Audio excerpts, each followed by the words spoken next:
And yes, it's finally that time for my best films of the year for the last year, despite the fact it's April and everyone does these in like January, but I'm really late, but oh well. Hello, welcome to the best films of 2023. It feels a bit needless for me to explain yet again, if you watch the other videos, why I'm late on this, and it's because of the fact that I watch all the films that I've missed and I'd make an effort to catch up, but I've just explained it anyway, so here we are. It's kind of like when you're apologizing to someone and they're like, stop saying sorry, so instinctively you're just like, oh, sorry, and I'm very sorry. Also, like all the other years, I'm going by UK release date, so you're gonna have to wait a whole other year for me to go on about how amazing Poor Things is, but if you know me, I'm doing that anyway. I'm so sorry, but Poor Things amazing. Go watch Poor Things. Anyway, it's time to give you a list of films where you can go, oh yeah, I watched that, and then forget about it and never watch it. But that's the way of the world. And we're gonna start this list with an honourable mention. So, weirdly, while talking about this film, I'm probably gonna talk more about another film and show clips from another film. Let me explain. Once Upon a Time in Uganda is about an action film studio called Wakaliwood that makes the best of the best movies. I don't think it's unfair to say that 7 years ago I saw Who Killed Captain Alex online, I found out about it, and my life honestly hasn't been the same since. Long story, won't go into it, but that film absolutely changed my life in a really nice way. It's so fun. Oh no! While it's really informative and fun to watch, I do slightly feel that it misses out on just showing how amazing and crazy their films are. Like, for example, when they watch films in Wakaliga, which is where Wakaliwood is. Wakaliwood, the pun is good. They have this thing called Video Jokers, which is effectively like a hype man for the film. They explain what's going on, but also make lots of jokes, and it's so good. And in Who Killed Captain Alex, they decided to do a video joker for English-speaking audiences, and it's incredible. Now you're gonna see.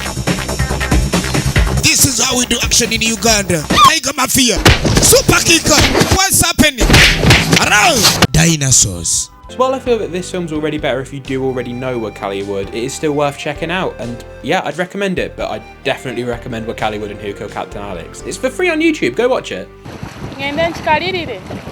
What the fuck? Also, really quickly want to mention Stop Making Sense, for Talking Heads concert film. A24 gave it a new 4K restoration this year, and it looks absolutely incredible. I saw it at an IMAX, and it sounded great, it looked great, and it's just such an amazing concert film. It's easily the best concert film I've ever seen. Now, I liked Talking Heads before watching this, but going to see this really made me a Talking Heads fan, and yeah, I really love them now.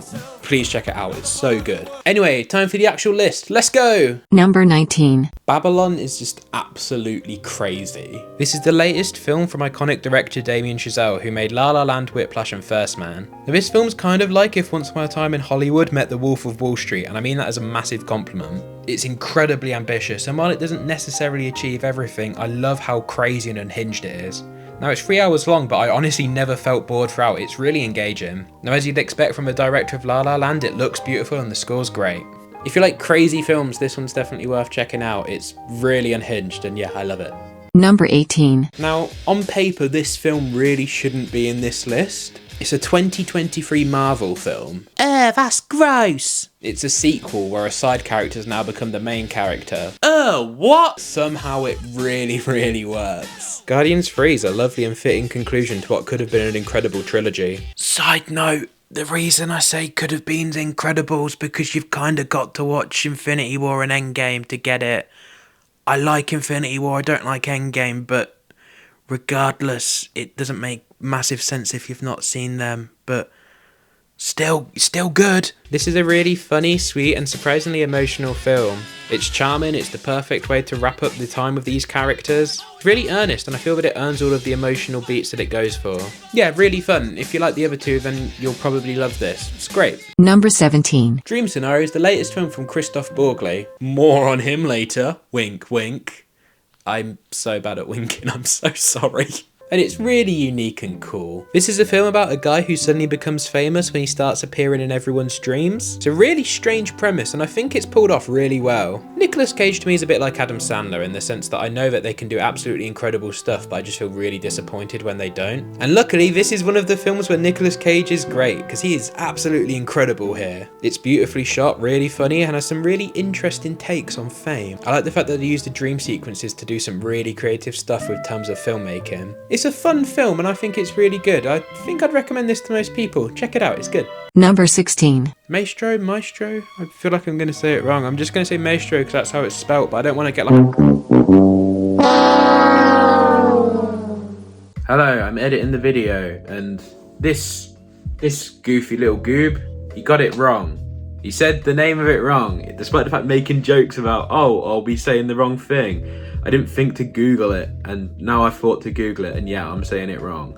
So, don't come at me, people. Nah, I'm only joking, no one's gonna come at me for this. No one's even watching. Anyway, I'm gonna say it right now, and I'm just gonna edit it in over the top of it. So, here we go. Maestro! There you go. I feel like this is my hot take of the year, weirdly, because not a lot of people like this. But I really like Maestro. I really like this film, and from the opening sequence, I was absolutely hooked. I think it's shot incredibly well, and I like the way how it uses different aspect ratios and a mix of black and white and colour and the different colour palettes it uses. I think it's really well directed and a clear step up in almost every way from A Star Is Born. The performances are great, the music sequences are really good. I just think it's a simple story well told, and I think that Bradley Cooper did a really good job with it. But look, I know not everyone's getting on with this, and that's okay, that's the joy of film. It's the difference between fact and opinion. See, if I say I really like Maestro, that's an opinion. If I say that Rishi Sunak's a cunt, that's a fact. Number 15. Anatomy of a Fall is the Palme d'Or winning film from Justin Trier, and it's absolutely incredible. Now, a really nice thing from the Oscars this year is that this film won Best Screenplay, and I really didn't think it was going to. And yeah, it's great. I feel like it's really deserved. This is a courtroom drama, and I feel that the way information gets revealed throughout the story is genius. It looks great, and the performances are great, and that includes an incredible lead performance from Sandra Hüller, an amazing child performance, and one of the best dog performances I've ever seen in my life. Like, the dog won the Palm Dog Award at Cannes. That's so sweet. I think this is a really well directed and written courtroom drama slash character slash relationship study. If you like courty room stuff or mystery sort of things, then this one's for you. It's really good. I'd recommend it. Number 14. The Whale kind of became big as Brendan Fraser's big comeback film. And let's get it out of the way now. He's incredible. When I saw this film at London Film Festival, he got a standing ovation, and I've never seen a standing ovation there. That's never happened before or since whenever I've been there. And while the film kind of does rest on his performance, the rest of the film is still really great. Hong Chow also gives an incredible performance. Despite the fact it all just takes place in one room, it feels incredibly cinematic. The score's really intense and kind of overpowering, but in a way that feels very complimentary. The Whale is just a really solidly directed and made film, and yeah, great film. Awful marketing, but great film. Number 13. Broker's a surprisingly sweet and wholesome film. Let me explain. This is the latest from Japanese director Harazaku Koreeda, and it shouldn't be as nice as it is. Let me read a plot description that's on IMDb. A young lady decides to give her newborn child to a church for adoption, but discovers that there is an active group which steals these children for sale. She catches the group red-handed and joins them on an exciting road trip to find customers ready to buy the child. You know, fun stuff. Honestly, this is such a warm-hearted and wholesome road trip film about makeshift family. It's really well acted, and it's really nice to just spend time with these characters and explore their quirky dynamic. Honestly, I really would recommend this to people. It's really sweet and nice. I know the plot sounds weird, but trust me, if you go along with it, really wholesome, really good. Check it out. Number 12. Sick of Myself is absolutely wild, but so good. It's another film by Christoph Borgli, and it's a film about a narcissist and how far they'll go for attention. And this film's absolutely hilarious. You don't realise how far it's going to take its premise, and it takes it to an extreme level. Just like Dream Scenario, it's a really unique film but executed really well. I don't really want to say much about this, because if you can go into it blind and check it out, it's really worth doing because it's so funny. So yeah, please do watch this, it's great. Number 11. So Rye Lane is like a quirky British rom-com, but it has absolutely no business looking as beautiful as it does. The cinematography in this film's absolutely jaw-dropping. It looks incredible. Now this is a really sweet rom-com that does feel both romantic and funny. It feels very authentic and is clearly a love letter to London. It's really nice. The two leads have such great chemistry and it's just a joy to spend time with them. It's just really nice to see a rom-com that's got so much creative filmmaking in it. This film's on Disney Plus, and I know some people go rom-com, no, but honestly check this one out. It's so good and it's really worth your time. Number 10. Spider-Man Across the Spider-Verse is just awesome, you know. This is a lot like the first one, but every element's been dialed up to 11. The animation's incredible, the voice acting's really good, the animation's incredible, it's really engaging and fun, and the animation's incredible. It's a really ambitious film, the way it mixes all the animation styles and frame rates, but it's not just doing it to be ambitious, it's actually in service of a really good story. Despite being 2 hours and 20 minutes, it absolutely swings by. Joke, because Spider-Man and swings by. Yeah, incredible stuff. If you like the first one, you'll love this. Check it out. Number 9. Marcel the Shell with Shoes On is a testament to the power of filmmaking, because I saw the poster and was like, oh yeah, that looks kind of cute. Then I watched the film and I was like, I will literally die for this shell. As dramatic as that sounds, it's true. I love that shell, man. This is easily the sweetest film of the year. It has a really impressive mix of stop motion and just normal filming, and it's just about a little shell living his life and the lessons he learns along the way, and it's so lovely and wholesome. It looks good and it's just a joy to spend time with this character. There's not loads to say, it's really sweet and it's a great way to spend an hour and a half. This is nice filmmaking, it's good, it's like a warm hug. Please watch it, it's lovely. Number 8. May December's the latest film from acclaimed director Todd Haynes, and I'm gonna be honest, I think this film's kinda slept on. This is a film about a couple who's having an actor follow their lives as she prepares to play one of them in a film, and it's absolutely wild. This film's hilarious, it's thought-provoking, and it's just nuts. I think it's one of the best screenplays of the year. The main performances from Natalie Portman and Julianne Moore are incredible and they play off each other really well. Charles Melton's also really incredible in his supporting actor role, and I feel that he was absolutely robbed of an Oscar nom. The film's catty, it's bitchy, it's funny, it's wild. I love it so much. Like honestly, I just felt like the Ashleys from Recess while watching this.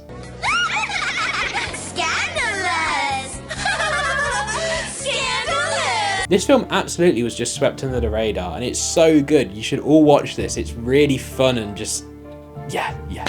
I don't know what to say. It's great, watch it. I don't know what to say. Film journalism at its best. Fucking watch out, Mark Commode, I'm coming for your job. Number 7.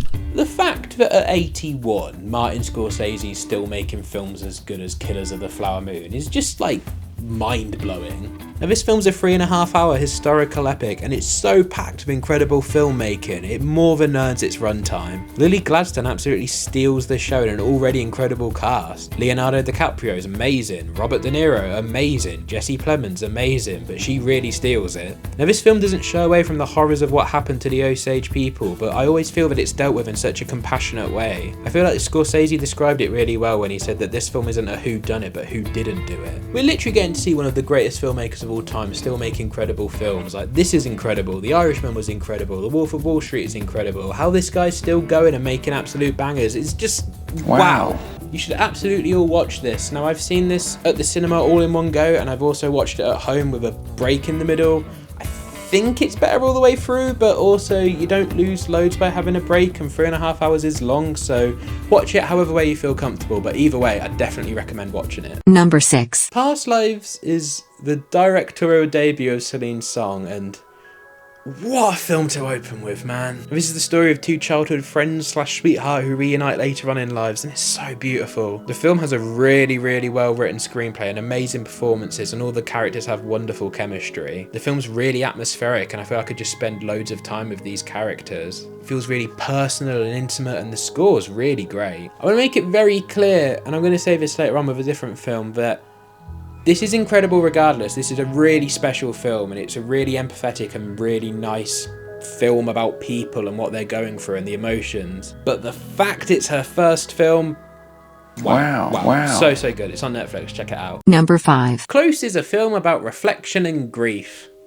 the good stuff. I don't want to spoil too much about this film. I feel the more blind you go in, the better, because I went in expecting something else to what it was, and it really blew me away. This is a really intense and emotionally engaging film. The film looks absolutely incredible, and the child performances are great. From the beginning, this film emotionally grabbed me, and it didn't let me go throughout the runtime. It's really sad, but really, really well made. Check this one out if you need a good cry. Number 4. BlackBerry is about the rise and fall of the phone company BlackBerry, and it's really incredible. If I had to describe this film in one word, it'd be fun. It's got such a great pace and energy to it. It's shot in a very handheld documentary-esque style, and that really helps add to the chaos of the story. The performances are great, but Glenn Howerton's absolutely incredible. And when I saw the first trailer, I was kind of worried it was just going to be like he was playing Dennis Reynolds for the whole film, but he's absolutely unrecognisable here. I'm a massive fan of director Matt Johnson, and I love the tone of all of his films. The score by Jay McCarroll is really, really fun. It's kind of like the Social Network-esque electronic, but it still feels fresh. That's kind of an overarching theme of this film. I feel that it's things that we've kind of seen before in terms of like it being a rise and fall story, and there was a lot of films about products before, but everything about it does feel really fresh and original. I mean, I recommend this film to everybody. It's really great and fun, but if you watch this and like it, then do watch Nirvana the Band the Show. It's one of my favourite shows ever. It's really great. It's the same guy, so yeah, check both of them out. Number 3. How to Have Sex is an incredible film and not an instruction video.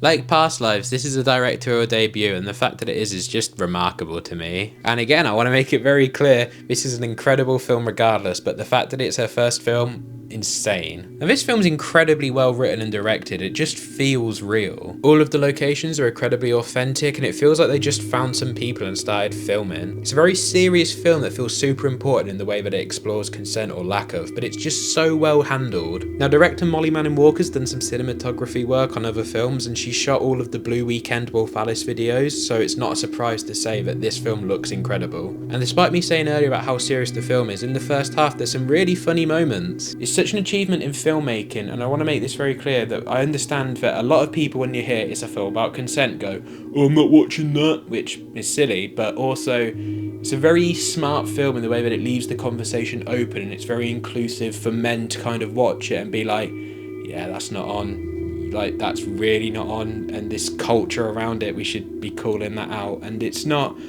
like a lecture, it's just a really well made film, and it's so good. I can't recommend this enough. Super important, super incredible, please watch it. Number 2. Oppenheimer's the latest film from Christopher Nolan, and it's a bit bloody brilliant. I can't quite believe that this was a summer blockbuster. It's effectively a 3-hour character study. It's so great, and the fact that this film did well was such an indication that audiences are after well-made and interesting films and not just CGI nonsense sequel yada yada yada. Firstly, this film looks absolutely incredible. I love the way how it uses black and white and colour to show different perspectives. I love the way that it uses IMAX cameras for both huge spectacle bomb set pieces, but also just to show the intricacies of Cillian Murphy's face. Now, Cillian Murphy's absolutely incredible here, and the way how he shows dread and all of his emotions without saying anything and just by using this massive IMAX frame is so good. The supporting cast in this film are absolutely incredible, and I'm not just being like, oh wow, famous person, good. Every single person here is clearly passionate about the project and giving it their all. It's a really intense character study about a man who has to live with the decisions he made. It's a really smart and well put together film. The score's great and really complimentary. It's really intense, and there's some set pieces in here that feel like they've been seared into my brain. This is easily one of my favourite Christopher Nolan films. It's so good, and I'm so glad that Barbenheimer was a thing. I will quickly touch on Barbenheimer, specifically Barbie. While it's not in this list, I would like to say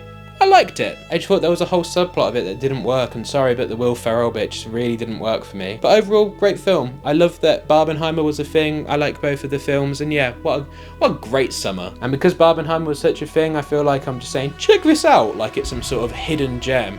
Oh yeah, no one knows about Oppenheimer. Hey guys, I've stumbled across a great secret film called Pulp Fiction. You might not have heard of it, but if you haven't watched this film, do check it out. Number 1. Now, every year in this list, there's a film that I watch once. I'm like, yeah, that's really good. That's probably going to make the list.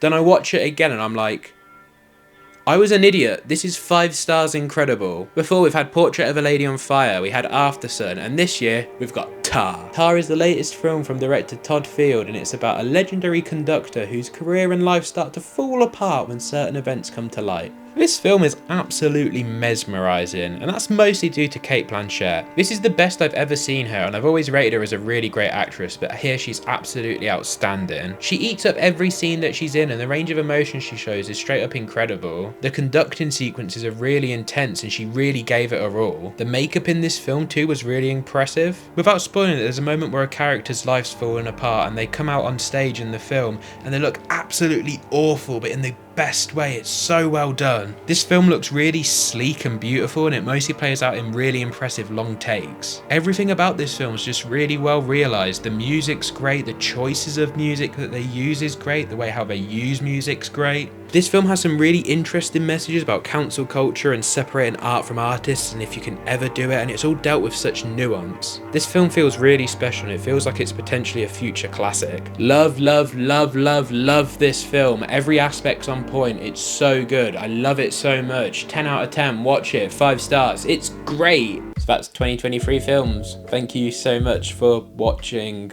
to the 2 people that are still here. That's kind of you. Hello. If you've seen any of these films, do let me know. And if you watch any of them based on this recommendation, oh my god, thank you. Let me know what you think. And if you watch it and you don't like it, I'm sorry, these are my opinions. I always find it wild that when you watch a film with someone and then they don't like it, you feel personally responsible as if you directed it. Like, yeah, check out The Killers of the Flower Moon, and if you don't like it, I am Martin Scorsese, and I am sorry. I never quite know how to end these things.